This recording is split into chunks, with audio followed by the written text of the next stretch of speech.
Hello everyone, my name is Benjamin and welcome back to That Time When, and today we're talking about that time when the U.S. fought a war against pirates. And I'm not talking about modern pirates here.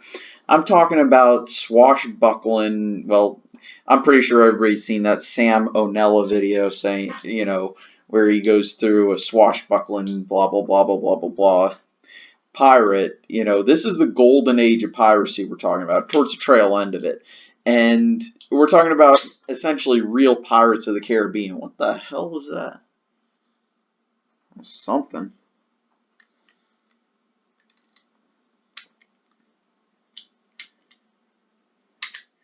Anyway, something broke. I'm going to leave that in because that was funny. Anyway, so I'm going to try and release, before I get into this any further, I'm going to try and release a video tomorrow because I'm not going to be able to on Friday. And then instead of uploading sometime in the middle of the day, it's typically going to be a lot later at night, at least till the middle of January. I'm visiting family over holidays, so yeah, deal with it.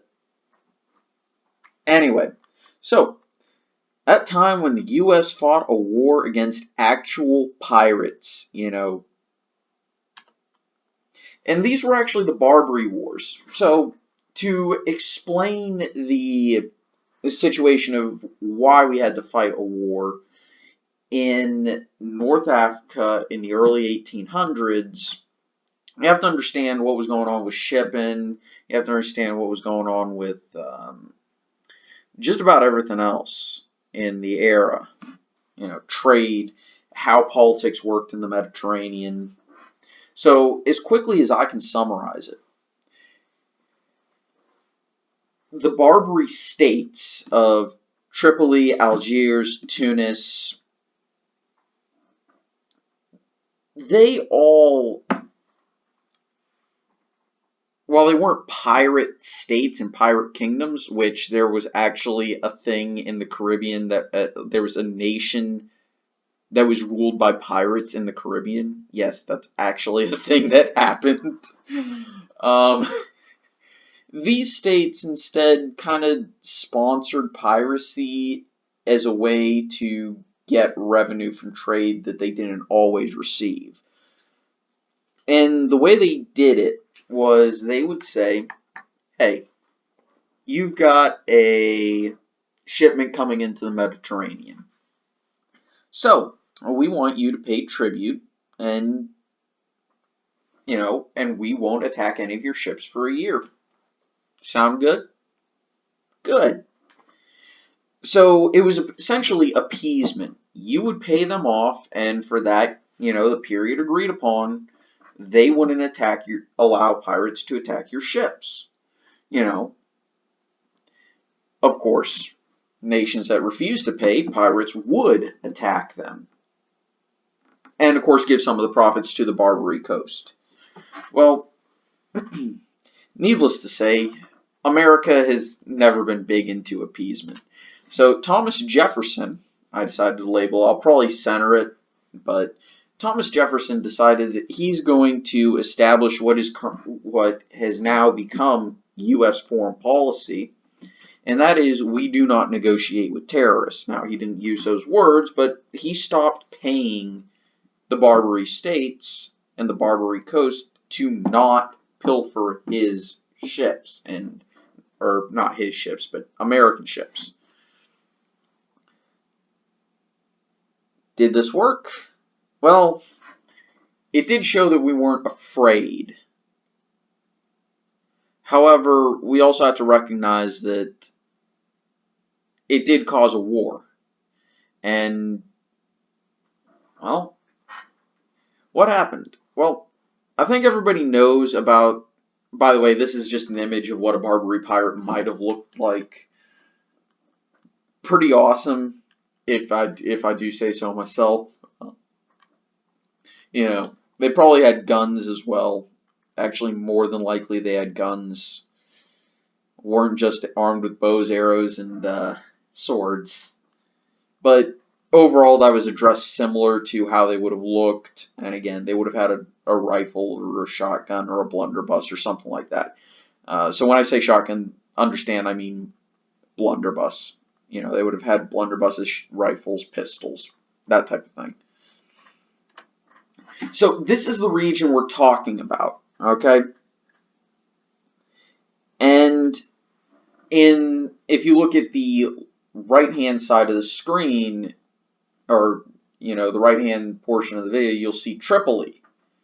And I wish I could find an image that focused more on Tripoli, because that was the one that was most significant, though Algiers, Tunis, and Tripoli were all the major Barbary states.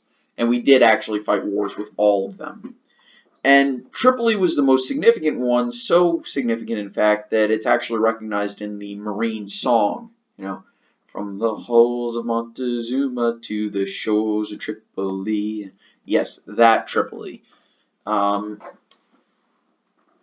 the reason that conflict got started, again, we refused to pay them, so pirates sponsored by Tripoli went in, they forced one of our ships, one of our merchant vessels aground, and when word got back,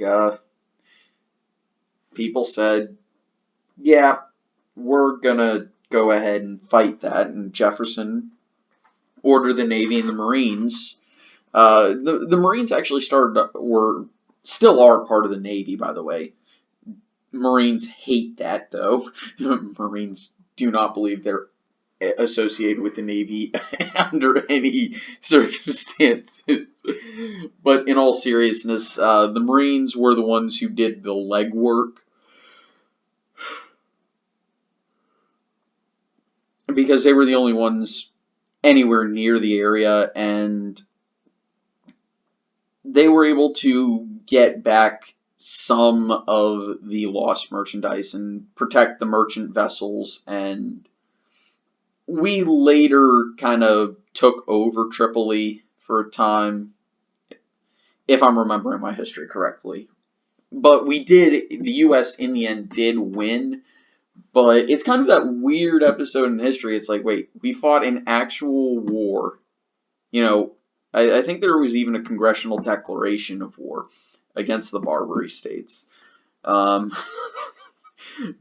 we actually fought a legitimate war against old-timey swashbuckling pirates. Not what you would think of when you say, oh, the U.S. fought a war with pirates? Yeah, that probably has something to do with Somali piracy. No. The U.S. fought a war against actual pirate. Well, I'm not saying Somali pirates aren't actual pirates, but these are the pirates that movies get made about.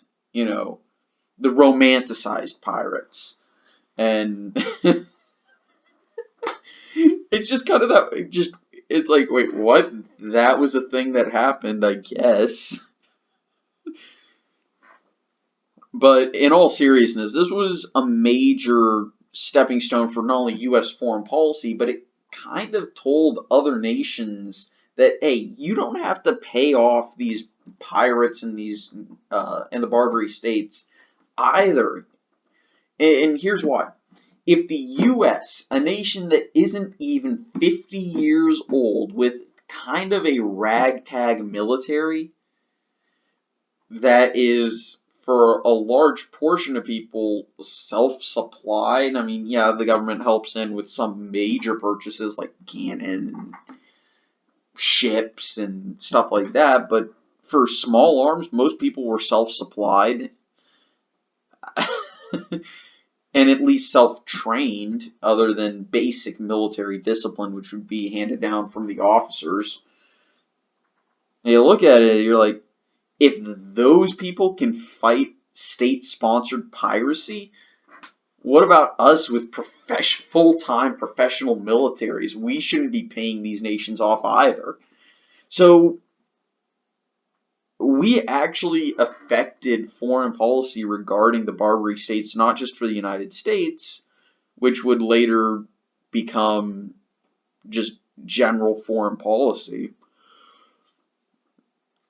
We affected the ability of other nations to say, yeah, maybe we shouldn't be challenging, or maybe we shouldn't be paying off these pirates and paying essentially extortion fees to them. I just think it's a kind of a cool, underrated nugget of history.